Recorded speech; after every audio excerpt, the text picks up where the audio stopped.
Bom dia, Cicero Dantas, é a Web TV com vocês, inaugurando o primeiro programa Café com Érica.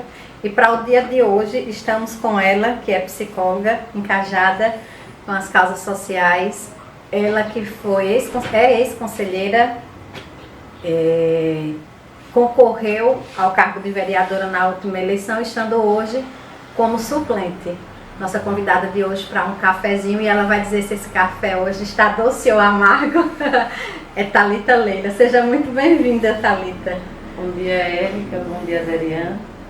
Bom dia, os telespectadores da TV Web que estão nos acompanhando. Gratidão por esse convite, né? Estou feliz em fazer parte desse momento, desse bate-papo, desse café, nesse momento de estreia. Desde já desejo muito sucesso para esse programa, para essa TV de forma geral, que sejam debatidos temas importantes aqui, como esse que a gente vai debater hoje, e que a gente tenha uma construção de uma sociedade cada vez mais justa e mais igualitária. Também está conosco hoje para esse cafezinho. Agradeço muito por ter aceito esse convite. A Derian, ela que é conhecida por desenvolver um trabalho na saúde, de assistencialismo, principalmente na saúde, foi vereadora por alguns mandatos, esteve presidente da Câmara também e hoje também está como suplente ao cargo de vereadora pelo nosso município. Adriana, muito obrigada. A gente sabe aí das demandas, né, de cada um, da dificuldade de cada um. Tivemos dificuldade de juntar, mas graças a Deus deu tudo certo. Muito obrigada. Primeiramente, também agradecer a Deus por nos proporcionado de estar aqui. Quero agradecer muito e parabenizar também a TV Web, né, por esse programa que é Café com Érica. É muito importante que as mulheres interajam, né? E também tem uma importância aqui da nossa psicóloga e também candidata forte ao cargo de vereadora, né, que fez um trabalho muito bonito, que faz essa parte também, que é a parte das políticas públicas, que é muito interessante para a vida, né? Para a vida. Então, assim, para mim é muito gratificante estar aqui. Eu que quero agradecer, quero lhe parabenizar e quero dizer a vocês que esse trabalho é muito importante, porque através da TV, das emissoras, hoje como a internet é um passo importante na sociedade, todo mundo está atento, né? E que você venha com esse programa ajudar muitas mulheres e muitas pessoas a reconhecer e saber qual é o seu direito. Obrigado mesmo. Para começar o nosso bate-papo, eu vou aqui ler algo que eu acredito que seja novo, inclusive para quem vai estar ouvindo a gente. Vocês com certeza já acompanharam a promulgação da PEC, que dá direito a nós mulheres aos 30%, que até então a gente se conformava com 30% somente de gênero, no sentido de somente sair candidata. A gente sabia que nós fomos candidatas, né? Você candidata eleita por algumas vezes, eu e Thalita fomos uma única vez, e a gente viu, diante de todas as dificuldades, o fundo partidário nem se discutia em cota para isso. Não se falava, não existia essa paridade. Então foi promulgado agora a lei que destina 30% também do fundo partidário e 5% do fundo partidário especial. Então, o que é que a gente vê, o que é que a gente enxerga por isso? Hoje, 30% é o mínimo, não é o máximo. Então, 30% tem que ser respeitado agora o fundo partidário. Eu gostaria assim, que vocês discorressem a esse respeito, dissessem assim, o que vocês acham, o quão felizes vocês ficam, ou até o quão preocupada e triste, porque a gente sabe que tem um outro lado para se enxergar também, que não deveria ser necessário que isso fosse cumprido em forma de lei. Poderia ser feito de maneira mais simples, de maneira mais igualitária, sem necessariamente ter que se tornar lei para que a gente tivesse direito a uma coisa que é tão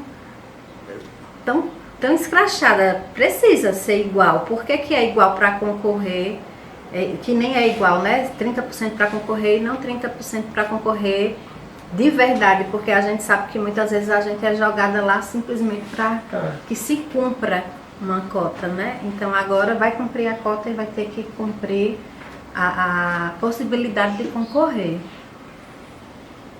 Thalita. A gente completou agora nesse ano 2022 90 anos do voto feminino. 90 anos que nós mulheres conquistamos o direito ao voto, que antigamente a mulher ela não tinha o direito nem ao voto, nem o direito de escolher os seus próprios representantes. Vejam só. E aí tem toda uma questão histórica, né, que a gente não vai conseguir se aprofundar, mas de as mulheres que começaram a conquistar o direito ao voto e que o marido ainda tinha que autorizar ainda todo um processo machista e patriarcal da nossa sociedade, né, que é estrutural. E a gente já conquistou muita coisa, né, muitos direitos, mas esses direitos estão sendo conquistados cotidianamente, no dia a dia, na luta, né. Tem até um meme na internet que eu gosto de brincar muito, que é assim, mulher bota um cropped, reage, diz, a gente não tem outro jeito a fazer a não ser reagir.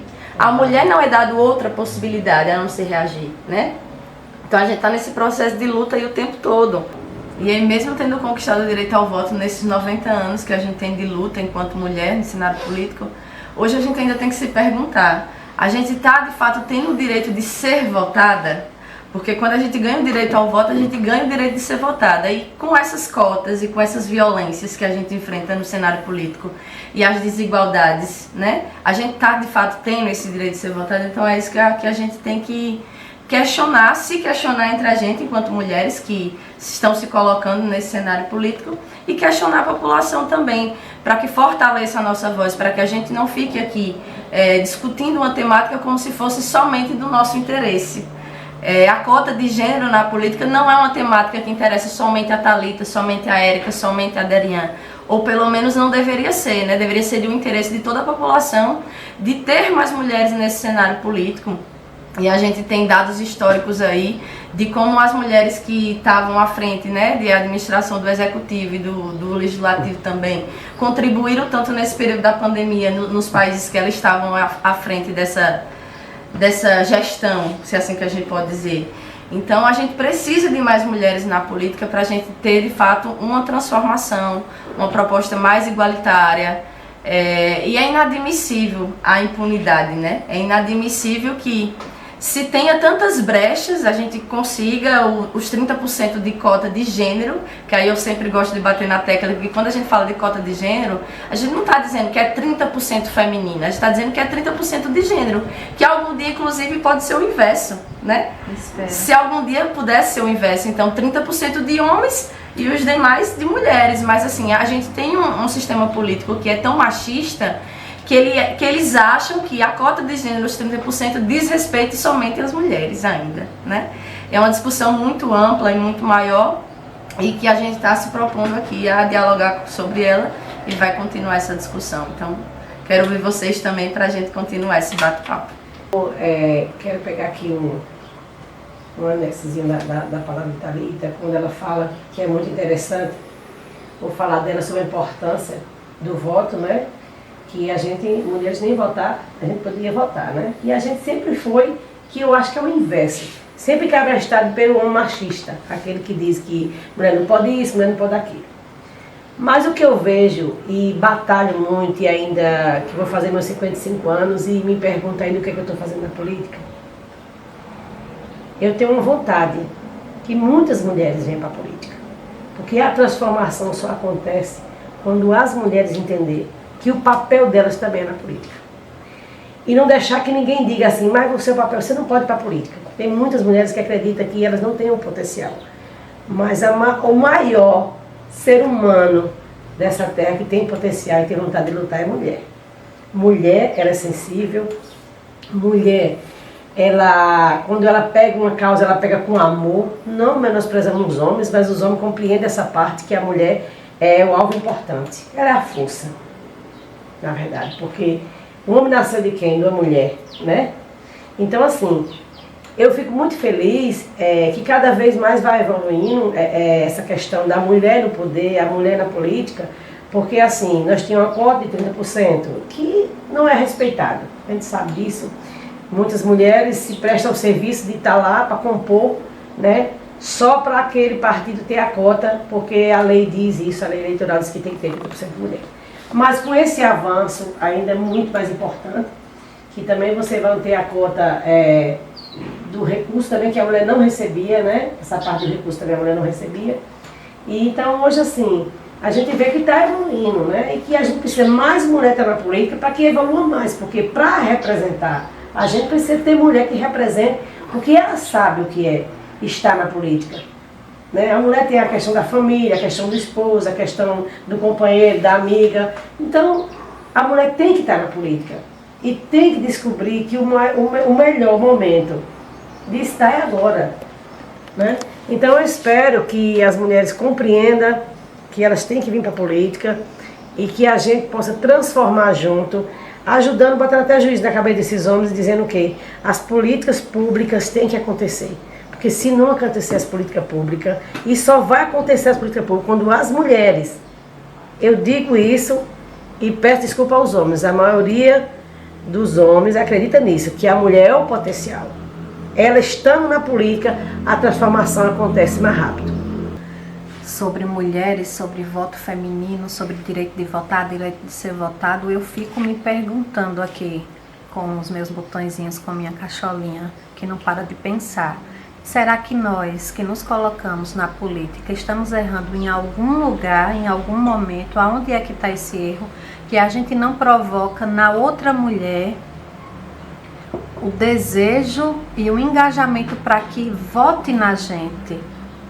Ou que ela própria desenvolva um trabalho político partidário ou apartidário, mas que ela se envolva com a causa política. Aonde é que a gente está errando? O que é que está precisando ser feito? O que é que a gente tem que movimentar para que a outra mulher também entenda que existem mulheres e boas mulheres no cenário político que podem ser votadas, que estão aí dando a sua cara, e aí muitas vezes a gente ainda se pergunta por que se acontece tantas coisas e a gente não tem um olhar sobre aquela mulher que defende as nossas causas, e a gente clama tanto por essa causa, mas não enxerga a outra que está falando a nossa língua. Assim, eu queria que vocês também comentassem sobre isso, que provocasse de repente pessoas a trazerem para nós, quando eu falo nós, é nós mulheres de maneira geral. Existem boas mulheres na política, no cenário político de Cícero Dantas, no cenário político estadual e federal, né? A gente sabe que tem boa mulher, boa representatividade, boa representação política mulher. E eu já tinha dito isso a Derian outras vezes, e aí eu retorno a dizer novamente que para mim a Derian é um dos exemplos de poucas mulheres que nós temos no cenário municipal, de que vão por elas mesmas, estão na política porque pensa pela própria cabeça, porque luta pelo que acredita, porque tenta fazer o seu diferencial nas suas pautas, né?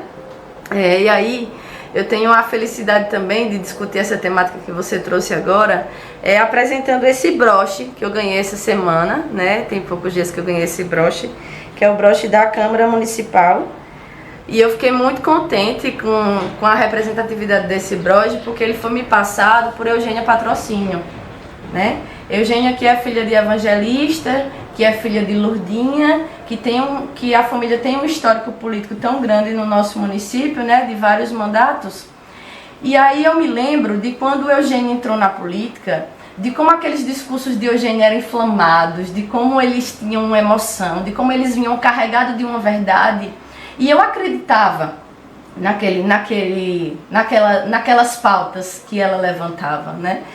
E depois, quando a gente viu a Eugênia dentro do cenário da Câmara Municipal, a gente viu que a Eugênia não conseguiu fazer muita coisa, muito diferencial. E aí a gente se pergunta, por que isso acontece? Né? Por que isso acontece? Porque a gente tem que entender que a gente está falando de um sistema. A gente não está falando de uma pessoa, a gente está falando de um sistema. Né? Então Eugênia entrou lá com uma disposição, mas como você falou no início, Eugênia já vinha representando nomes anteriores também, né? Então já era filha de um outro político, e assim como tantas mulheres que a gente vê aqui no nosso município, né? Então eu costumo dizer que a maioria das mulheres que a gente tem na política local são filha de alguém, esposa de alguém, nora de alguém. Então está assumindo uma cadeira que já veio lá de outra pessoa. E se essa cadeira veio de outra pessoa, essa cadeira já tem acordos anteriores, né? Já tem pautas que foram estabelecidas, já tem olhares políticos que já são lançados. Então isso meio que trava também a pessoa, silencia aquela voz. E aí é isso que a população tem que começar a entender, que não é só votar em mulher, é votar em uma mulher que ela consiga ter uma autonomia de fato para poder fazer um diferencial, né?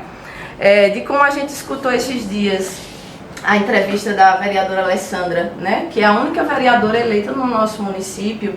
E aí eu não entro aqui com nada pessoal contra a vereadora Alessandra, não é nesse sentido que a gente está tratando, pelo contrário. É no sentido de buscar entender de como a gente continua fazendo políticas, de colocar pessoas lá dentro que não tenham essa disposição que nós aqui estamos tendo, mas para representar outras pessoas. Então, ela deixou claro isso na entrevista, não é Thalita que está dizendo, que ela não está ali por ela e nem pela população, e não por ela acreditar no que ela está fazendo. Ela está ali porque ela representa outros do executivo, outras lideranças políticas, né? Então, assim, a gente tem que combater essas práticas, a gente precisa combater essas práticas. E aí eu não digo isso só no cenário feminino. A gente sabe tantos homens que estão lá também só cumprindo cadeira. Tantos homens que estão lá também sendo marionete do executivo, né? A gente tem uma Câmara que é formada, maioria de situação.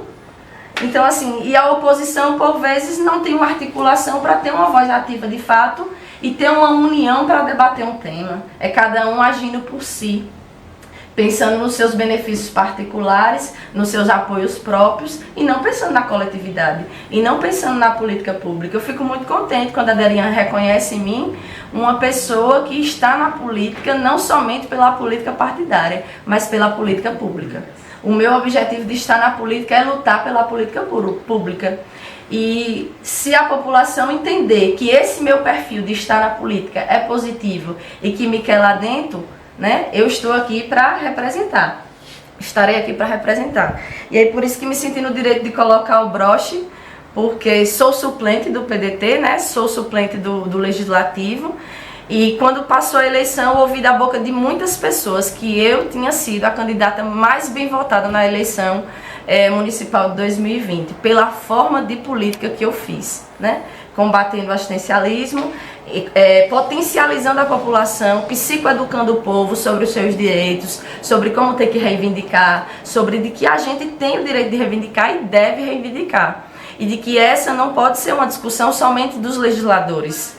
A fiscalização e o controle social não pode, não deve e não vai acontecer se somente partir dos legisladores.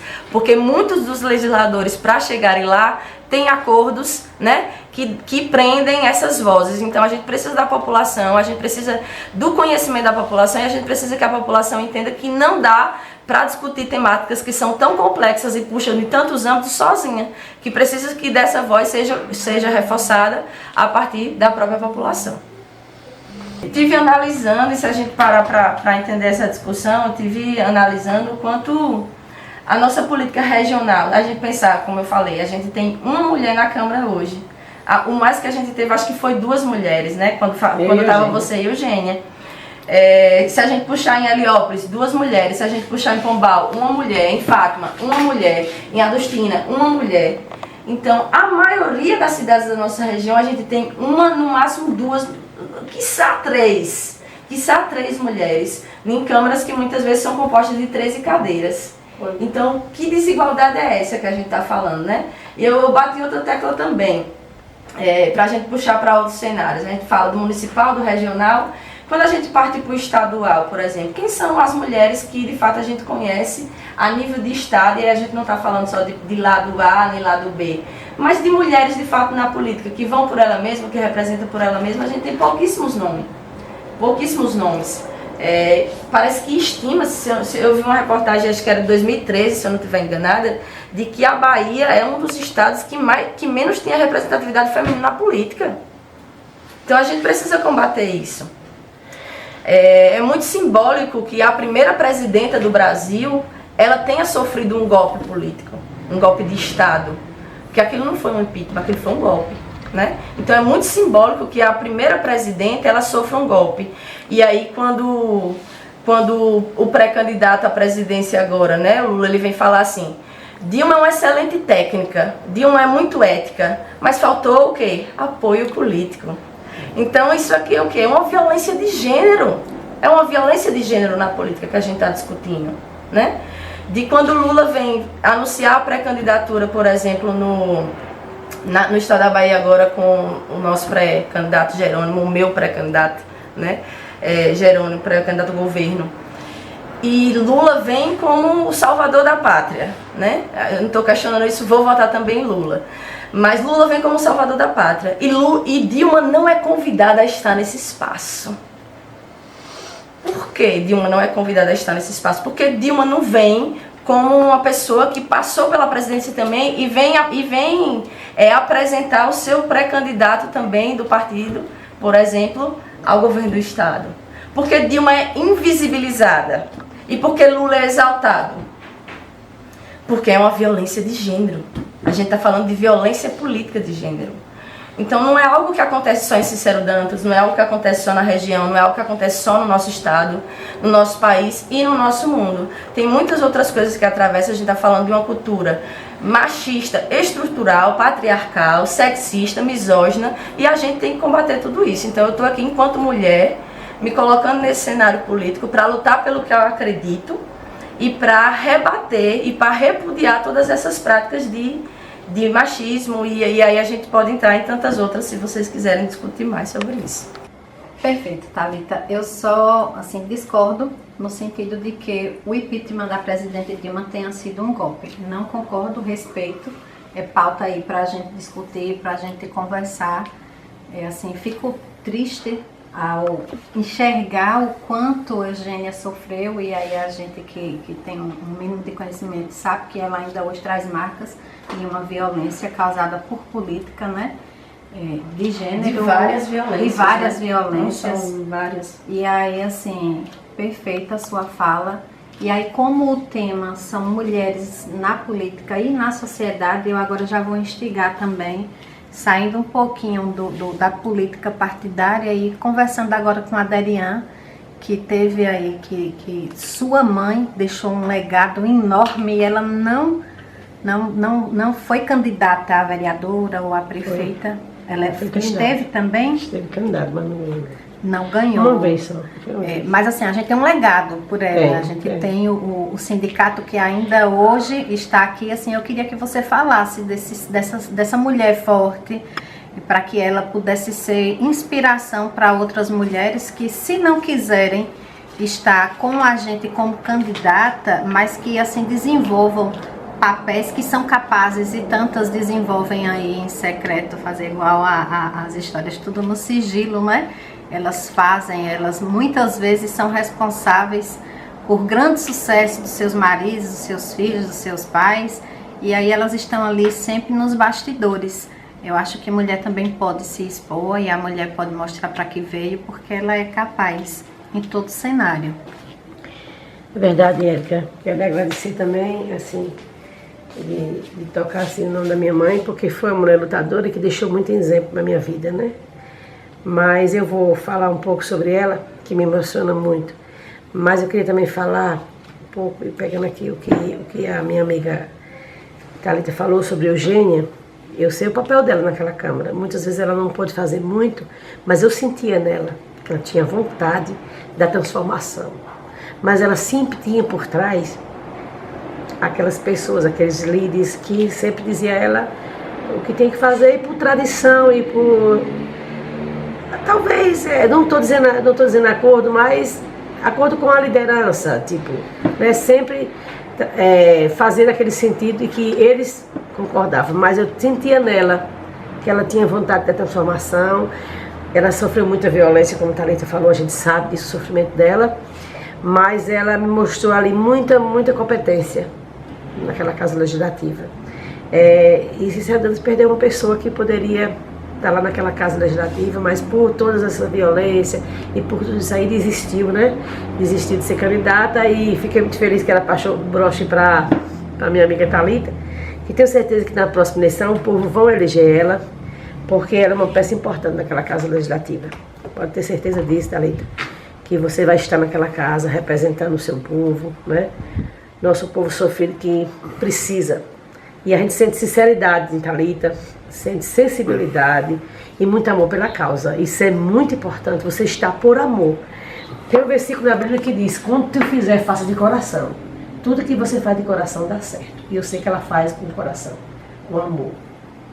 Eu quero dizer que mesmo se eu não esteja lá, você me representa naquela casa. Eu represento várias mulheres aqui em Cicero Dantas. E se Deus permitir, estaremos lá, se Deus permitir. Tudo está na mão de Jesus, Ele que pode tudo, né? E dizer mais uma vez a Eugênia, assim, parabéns por você ser essa mulher guerreira, Eugênia. Você é uma mulher guerreira, pode ter certeza disso. E você também pode nos ajudar a transformar, mesmo não estando na Câmara, mas estando junto com a gente, participando no café aqui com a minha amiga Érica, que é muito interessante a sua participação, ajudando com que a sociedade veja a parte da mulher estar na política, mas está por ela, mas está pela transformação, não está acarretado por ninguém, né? Então, assim, voltando a falar assim da minha mãe, que foi uma pessoa que deixou um exemplo engajado muito importante na minha vida, que é dar mais que receber. É muito difícil. E eu tenho esse cajado que ela deixou pra mim, dar mais que receber. Mas de transformar e de nunca parar de lutar. Sempre lutar. Ela sempre fez isso. Porque quando foi para o Sindicato dos Trabalhadores Rurais, quem fundou foi ela. Inclusive na época tinha que ir para Brasília. Ela foi de ônibus, porque tinha medo de ir de avião. Mas foi de ônibus. E lá conseguiu fundar esse sindicato. Cicero Dantas foi fundado por ela, Dona Priscila. Foi uma mulher que fez muita caridade, que acreditava que tinha que lutar, que mulher tinha que estar na política. Ela sempre falou isso pra mim: minha filha, vá pra política, só a política que pode transformar. Porque quando a gente fala de política, é as políticas públicas, é a política que melhora a vida das pessoas, não a politicagem. Porque o que a gente vê hoje é uma politicagem que não transforma nada, que destrói. Quando você fala naquela pessoa que está ali para representar o povo, não, para representar ela, os interesses dela, né? Então eu sei o que eu passei naquela Casa Legislativa como presidente, como eu fui rejeitada por tantas pessoas que olhavam para mim e você dizia: ela é minha amiga. Não, ela está me rejeitando, ela não me aceitou, as pessoas não me aceitavam como presidente, né? Então assim, e também foi uma coisa muito surpresa, que eu também não almejava, não batalhei, não fiz o que muita gente faz para ser presidente a todo custo, né? Na verdade, eu fui escolhida para ser presidente porque alguém pensou que eu seria aquele marionete. Aquela marionetezinha, no que dizer eu faço. Então eu não sou assim. E não quero mudar pela política. Eu sou do jeito que eu sou e quero morrer assim, sabendo que eu estou fazendo aqui, eu sou responsável pelos meus atos, ninguém é responsável pelos meus atos. Né? Nem meu marido manda na questão política, não. Você não vai para a política, eu vou, se Deus quiser eu vou. Porque eu acredito que eu estando na política posso fazer um pouquinho para ajudar as pessoas. Porque é através dela que a gente pode ajudar, não tem outro meio de ajudar. E muitas vezes quando as mulheres dizem: mas não é para política não, que política é isso, política é aquilo. Não, política é muito boa, que você pode ajudar as pessoas com a política. Agora, o que as pessoas ficam revoltadas, que as pessoas não acreditam mais, é na politicagem que existe no patamar político geral, não só municipal, mas no estadual, no federal. O que a gente estamos vendo agora aí, essa política estadual, é vergonhoso. Está todo mundo interessado em trocar de partido para ir para um lugar, porque o interesse é próprio, não é pelo povo, não é pelo povo. Isso sim, eu sinto muito isso, que nos envergonha na política. Porque assim, estou mudando de partido, mas é porque eu quero ser isso, é porque eu quero ser aquilo, entendeu? Não é porque esse partido vai melhorar, as políticas públicas vão acontecer, a saúde vai melhorar. Vamos tirar aquela fila que eu achei muito importante que você falou na Conferência da Saúde. Quero lhe parabenizar por isso, você está lá na Conferência da Saúde, é muito importante. Eu gostaria, inclusive se você tivesse me convidado, eu tinha ido, mas você eu tinha ido. Ela é forte, guerreira, está com ela. Mas assim, eu também tinha viajado, mas assim, achei muito importante a sua participação lá. Porque o SUS é público, mas acaba não sendo, porque lá é escolhido as pessoas. Isso aí é uma falha que tem que ser mudada também, né? As pessoas não podem ser escolhidas, né? As pessoas têm que ser atendidas, chegou no hospital, tem que ser atendido. Então, o que a gente vê no cenário da nossa saúde, no geral, mas também eu falo do meu município, é muita tristeza. É muita tristeza, porque eu que acompanho a saúde de perto, sei o sofrimento das pessoas, na questão de ser mal atendido, não ter especialidade. Fico muito triste quando diz Outubro da Mulher, aí não faz um exame para a mulher. Então assim, só no falar, só na propaganda, só no marketing, mas na verdade não é feito nada. Entendeu? Então essas políticas na saúde que eu luto e com certeza quero muito estar na política para poder ajudar nesses questionamentos, não só na saúde, mas também na educação, em todas as partes que venham melhorar, em todos os aspectos que venham melhorar a vida das pessoas. Né? Quero mais uma vez parabenizar você, Érica, viu? Porque é muito importante essa conversa, que venha mais mulheres tomar o café com a Érica aqui, conversar, que é muito importante, que tem debate muitos assuntos. E parabenizar mais uma vez minha amiga Thalita, né, por estar desempenhando esse papel de ajudar, de transformar, de querer que as mulheres venham para a política e tentar convencer que as mulheres venham e que a mulher vote na mulher. Porque as mulheres, ela transforma, as mulheres, ela luta e são batalhadoras. Mas ela precisa acreditar e ter fé. Eu quero complementar, Érica, se você me permite. Imaginei, Thalita. Quem quer tá aqui para falar, ouvindo vocês, né? Só pra gente não deixar a discussão como se fosse de cunho partidário, de que eu falei que pra mim é um golpe de Estado, né, o impeachment de Dilma, e você falou que pra você não é. Só pra gente não entrar nesse paralelo partidário. Eu vou trazer um exemplo municipal, né? A gente teve uma única mulher que foi prefeita municipal. E a gente tem uma política que é extremamente duvidosa em vários cenários. Mas nenhum homem aqui no nosso município nunca foi cassado. Só foi a prefeita Arlete que foi cassada. Isso é simbólico para essa discussão que a gente está tendo aqui hoje. Porque isso diz de violência de gênero.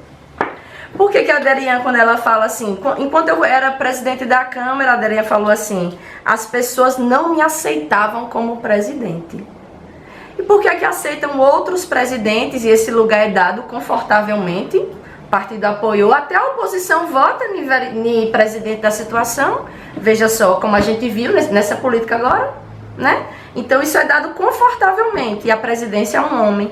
Mas uma mulher, quando ela entra na presidência de uma Câmara, ela é questionada, ela não é aceita, né? Eu sou doida para ouvir Morgana, que é vereadora lá em Sítio do Quinto, que ela é psicóloga também, e ela é a única vereadora também na Câmara de lá, e ela é presidente da Câmara. Mas por questões partidárias, ela nunca aceita meu convite para a gente ter um diálogo, porque as pessoas aqui não entendem que a gente está construindo políticas públicas, ainda bate na questão partidária, infelizmente.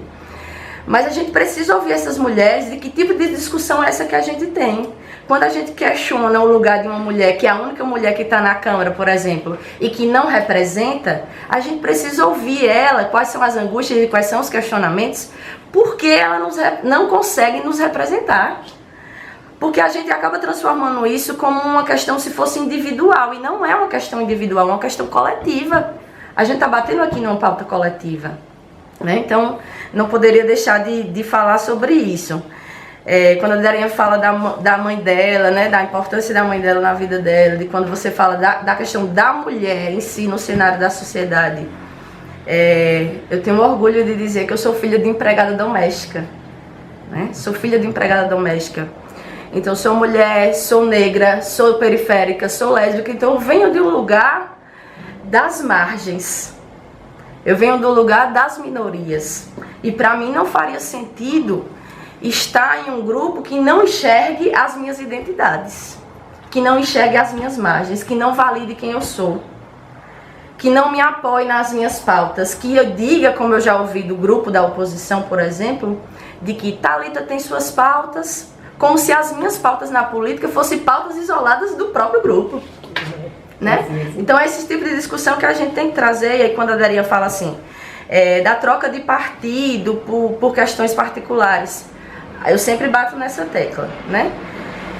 Mas a gente tem que entender que a troca de partido, ela nem sempre é por questões particulares. Às vezes é por questão de afinidade também.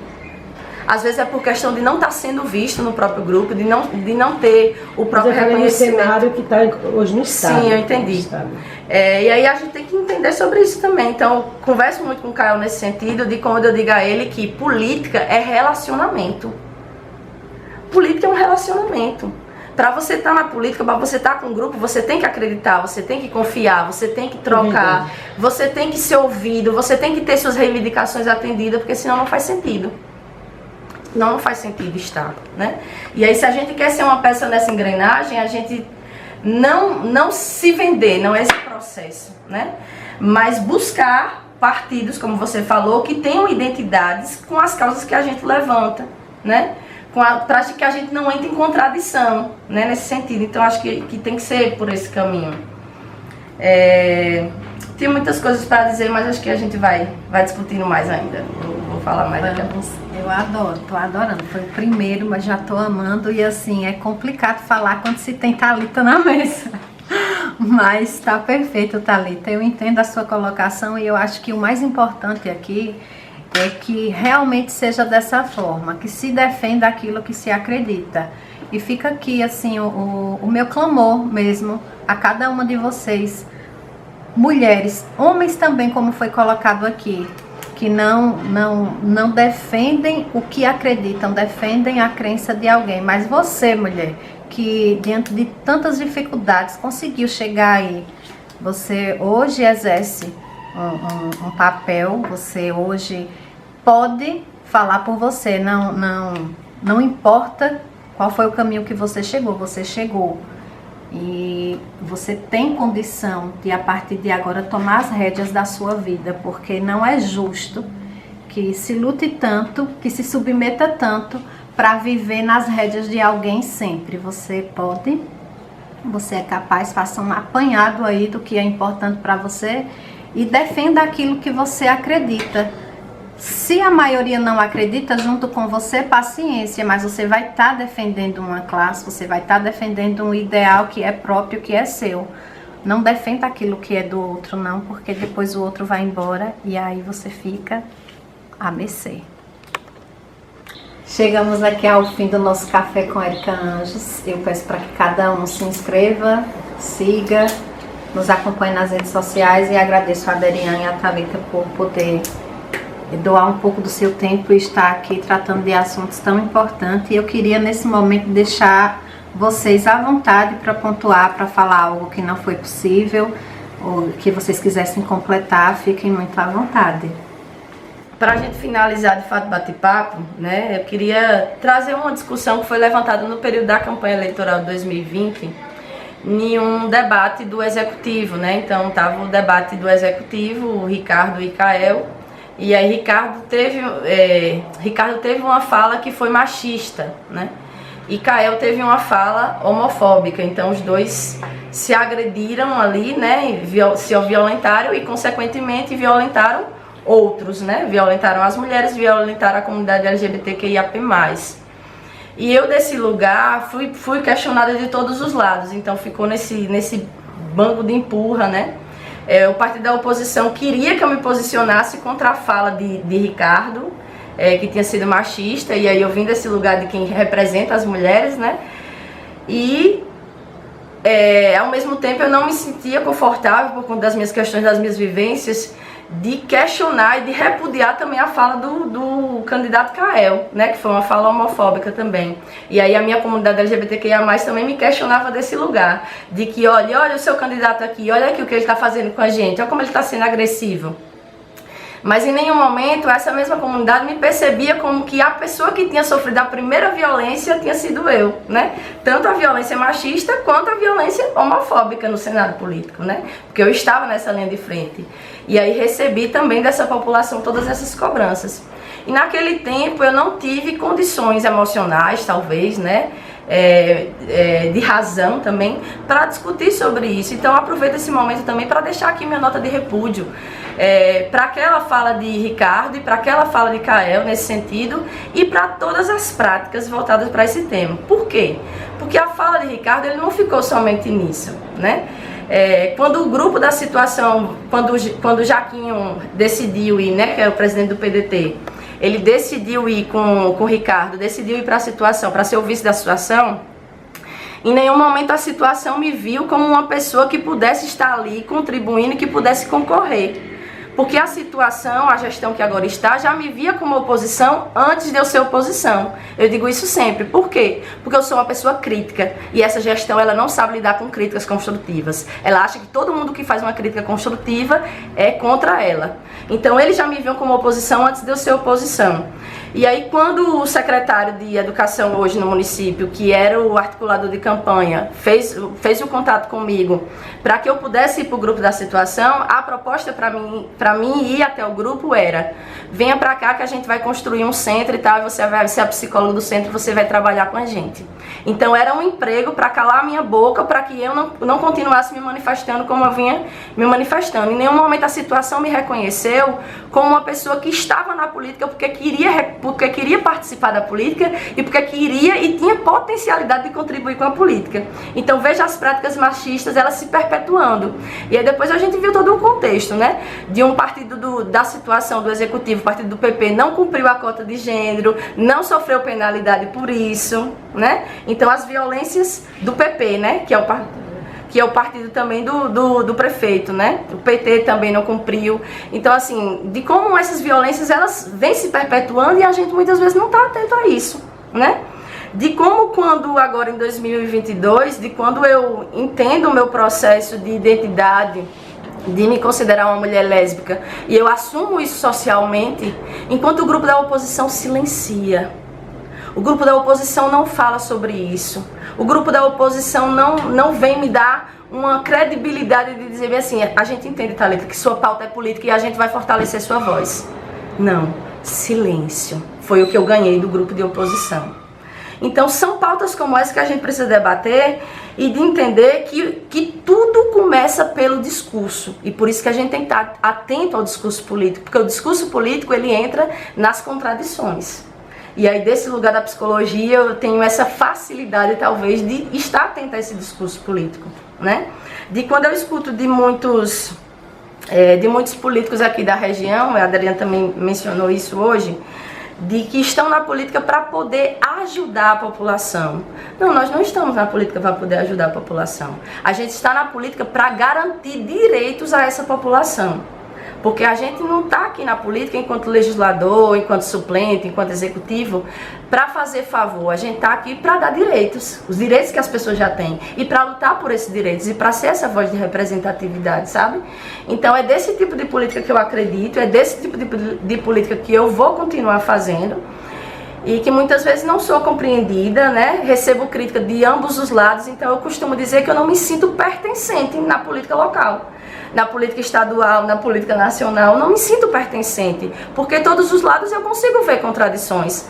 Mas infelizmente ou felizmente a gente tem que ter tem que ter um partido, tem que ter um grupo, tem que ter minimamente pessoas que entendam a nossa pauta e que nos dê essa voz que a gente está tendo hoje aqui, para discorrer sobre isso, para trazer para a população e para crescer, né, juntos, coletivamente, cada vez mais. Quero agradecer, Érica, mais uma vez, estar aqui com você e Thalita aqui, nesse programa muito importante que é o Café com Érica.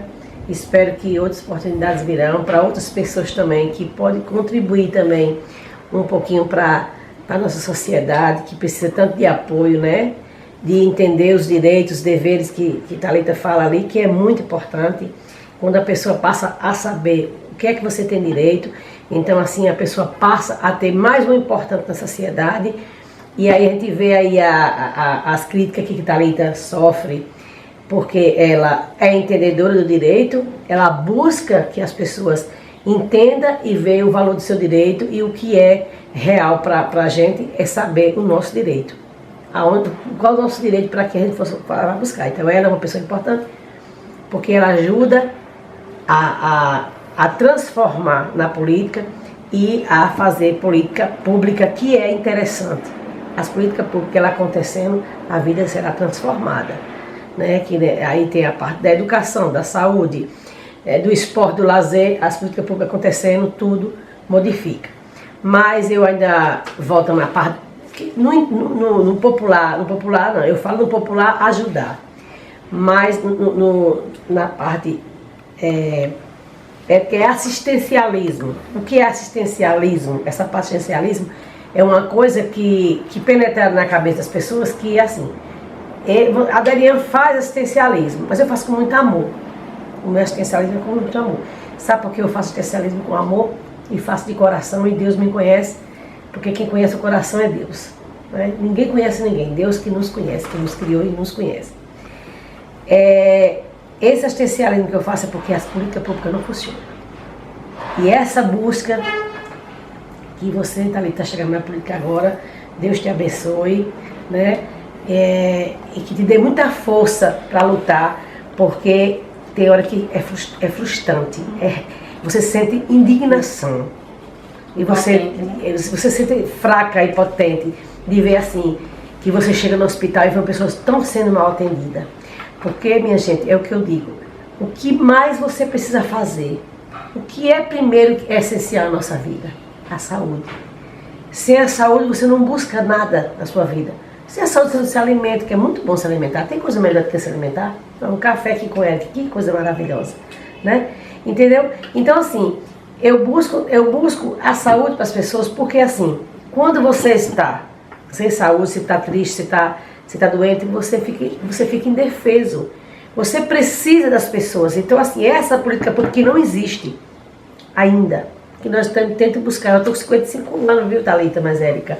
Olha que eu venho buscando desde quando eu era pequena, que minha mãe já fazia essa parte, que é buscar direito, que é tentar ver se as pessoas têm os seus direitos, que é começando pelos trabalhadores rurais, que era no Sindicato dos Trabalhadores Rurais, onde as pessoas daquela época, o gado rico comia a lavoura do pobre, não pagava, mas com ela tentou fazer isso, e ela tinha também, que eu quero frisar aqui, uma pessoa muito importante na vida da minha mãe, e que ajudou muito ela, o doutor Hélio. Ele foi um advogado exemplar, um advogado dos pobres. Ele fez muito isso com a mamãe.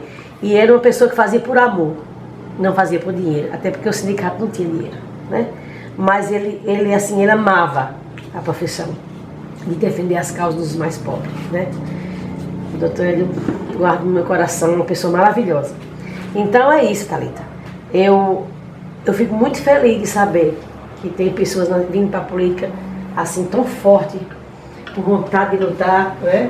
Érica também está chegando agora, Thalita, e quero dizer assim, fico muito feliz, quero contribuir com vocês o que eu puder fazer para ajudar, mas assim, acima de tudo, a gente tem que entender uma coisa: se não fizer por amor, não acontece. Então, muitas vezes não acontece na política. O que a gente espera é porque as pessoas não fazem por amor. Faz por dinheiro, faz pelo poder de estar, não sabendo que o poder é passageiro. E o que você puder fazer quando você estiver no poder, não é porque você está no poder, você não é o poder, você está no poder. Aprenda isso, está. Quando eu era presidente da Câmara, eu estava presidente. Desculpa, eu estava presidente, mas eu não era a vida toda presidente, não ia ser a vida toda presidente. E a minha passagem naquela Câmara, para quem esteve comigo lá, era portas abertas, sempre fiz a caridade, porque é uma coisa minha, está dentro de mim. A caridade e aquela casa era aberta para resolver os problemas da sociedade, porque ali é a casa do cidadão, né? A Câmara Legislativa é a casa do cidadão, é a casa da fiscalização, é a casa onde as pessoas vão buscar, ou vão lá cobrar, ou vão lá dizer o que está errado, para que a Casa Legislativa busque e veja o direito de cada pessoa. Então, é isso aí que eu quero dizer, e quero mais uma vez agradecer a Érica, mais uma vez agradecer e dizer que estou sempre à disposição, e é um prazer estar aqui, e ficar muito grata, e agradecer por Cicero Dantas, a TV Web, que são mais uma rede de comunicação que as pessoas podem ter acesso, e ali é onde as pessoas vão descobrir os seus direitos, seus deveres, né? E poder daqui sair mais mulheres para a política. Acredito muito nisso e muito obrigada. Chegou assim uma emoção em volta dessa mesa quando a Derian fala do Dr. Hélio. Faço hoje direito e muito me ajudou, e foi ele que despertou em mim esse desejo. Tive o prazer de conhecer, de fazer parte de um período da vida dele. E assim, o momento não é para isso, né? O momento é para agradecer agora de verdade a vocês. Já me disseram aqui que eu falo demais, mas eu espero que eu tenha falado o necessário, que eu receba esses convites outras vezes, porque eu gostei muito de estar aqui. De quando a Derian e a Érica falam também de Dr. Hélio, foi uma pessoa muito importante também na minha vida, né? Que realmente via o potencial feminino também, e não tinha questões machistas emprenhadas. Então assim, é uma pessoa muito importante pra gente. Queria finalizar, de fato, agradecer o convite novamente, agradecer essa oportunidade da população que vai nos acompanhar também, vai nos ouvir. Deixar um abraço para Juliana, né, que foi candidata também. Deixar um abraço para Lloyd Matos, deixar um abraço para Leide Correia, para Merivan Reis. Mulheres que a gente viu que entraram nesse cenário político e que concorreram de fato, colocaram seu nome à disposição, correram o trecho, lutaram, né? Mas que por conta de todas essas violências que a gente identifica, por vezes ainda ficam aquém, né, do êxito eleitoral. Mas a gente precisa continuar essa luta, nos fortalecendo entre nós, entendendo que a sororidade, que nós precisamos dessa irmandade entre mulheres, se assim a gente realmente quiser fazer uma política diferenciada que combata a violência de gênero. Obrigada. Preciso frisar que a TV Web tem esse compromisso a partir de hoje com a população de Cícero Dantas, de fazer muitas vezes crítica, mas que essas críticas não sejam entendidas como oposição, simplesmente por oposição, ou que estamos batendo em A ou em B. Em momento nenhum esse aqui vai ser o propósito. O propósito vai ser justamente endossar a fala que Thalita muito felizmente falou aqui, né? Desculpa a redundância de falar e falou, mas é isso, gerar uma consciência de direitos e fazer com que cada um tenha conhecimento dos direitos que lhe cabe. E a partir desse conhecimento, cada um correr atrás e cada um, assim, contribuir para que a gente possa ter uma Cícero Dantas mais informada, uma Cícero Dantas melhor. E o Café com Érica Anjos encerra por aqui. Deus abençoe. Muito obrigada a todos. Por acaso eu te